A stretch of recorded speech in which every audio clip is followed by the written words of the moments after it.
Tonight, new developments in the tragic death of Phoenix police officer Paul Rutherford. 3 years ago, he was hit and killed while on duty. The woman driving this white SUV was criminally charged. But as we reported last week, the case was essentially tossed out by a judge. The court found Phoenix police and county prosecutors presented false evidence to a grand jury to get those charges. And now, as ABC 15 Chief Investigator Dave Biskobing shows us, the Maricopa County Attorney's Office plans to try again.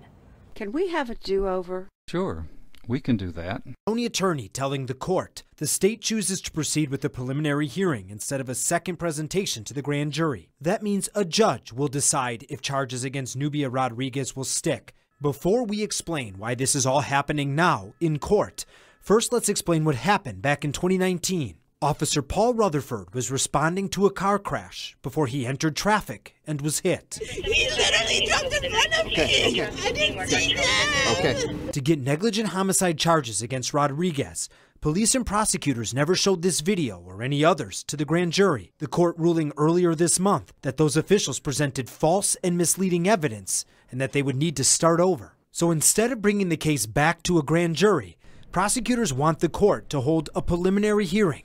It's like a mini trial, and after, a judge will decide whether or not there should be criminal charges. I'm investigator Dave Biskobing, ABC 15, Arizona. I was made in the USA, land of the what, home of the what. It really don't feel like that these days. Y'all following sheep, I follow my gut. I will not comply with these mandates. Y'all do what they say, I do what I want. Better step up before it's too late. You know where to find me, I'm up in the front. What you turn on the news is useless. I feel like I'm about to lose it. I